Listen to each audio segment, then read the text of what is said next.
Of லேபருக்கு நம்ம நிறைய videos and shorts போட்டுட்டு இருக்கோம். அப்படி இன்னைக்கு நாம அசிஸ்டன்ட் கமிஷனர் ஆஃப் லேபருக்கு என்ன டாபிக் பார்க்க போறோம் அப்படின்னு பாத்தீங்கன்னா சர்வதேச தொழிலாளர் அமைப்பு அப்படிங்கிற டாபிக் தான் பார்க்க போறோம். சர்வதேச தொழிலாளர் அமைப்பு எதுக்கு இருக்கு அப்படின்னா உலகம் எங்கும் நம்ம மாதிரி தொழிலாளர்கள் இந்த உலகத்தை இயக்குறாங்க.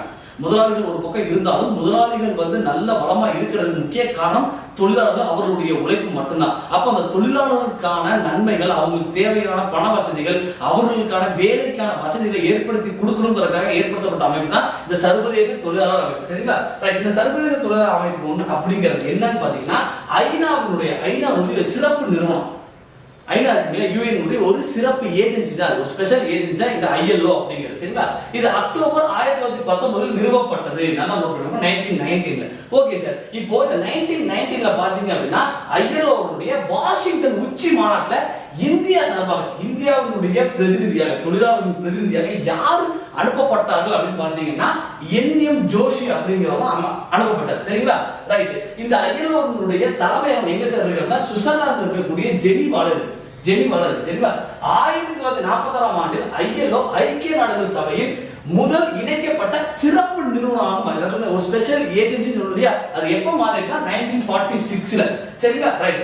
1969ஆம் ஆண்டில் சர்வதேச தொழிலாளர் அமைப்பிற்கு அமைதிக்கான நோபல் பரிசு வழங்கப்பட்டது. ஒரு நோபலுக்கான பீஸ் பிரைஸ் அவங்க வாங்கியிருக்காங்க. சரிங்களா? ரைட். அதுக்கப்புறம் பாருங்க, இந்த NM ஜோஷி அவர் பேர் முழுநேம் என்னன்னு பாத்தீங்கன்னா நாராயண் மல்கர் ஜோஷி. இவரு 1920ஆம் ஆண்டில் அகில இந்திய தொழிற்சங்க காங்கிரஸை நிறுவினார். இந்த AITUC கேள்விப்பட்டிருப்பீங்க, all India trade union Congress அப்படின்னு. அதை நிறுவனது யாருன்னா இந்த NM ஜோஷி அப்படிங்கிறவர். அதே மாதிரி இந்த NM ஜோஷி என்ன நிறுவனார்னா 1911ஆம் ஆண்டில் சமூக சேவை கழகத்தையும் நிறுவினார்.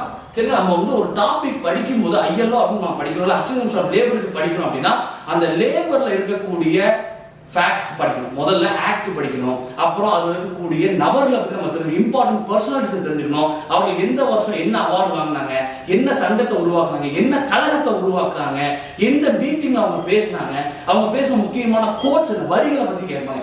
இவ்வளவு விஷயமும் தெரிஞ்சுக்கிட்டீங்கன்னா இந்த assistant commissioner of labour exam ரொம்ப ஈஸியா நம்மளால கிராக் பண்ண. இந்த வீடியோ உங்களுக்கு ரொம்ப யூஸ்ஃபுல்லா இருக்கும் நம்புறேன். லைக் பண்ணுங்க, கமெண்ட் பண்ணுங்க, ஷேர் பண்ணுங்க. முக்கியமா நம்ம சேனலை சப்ஸ்கிரைப் பண்ணாதவங்க சப்ஸ்கிரைப் பண்ணி பக்கத்துல இருக்க பெல் பட்டனை தட்டி விடுங்க.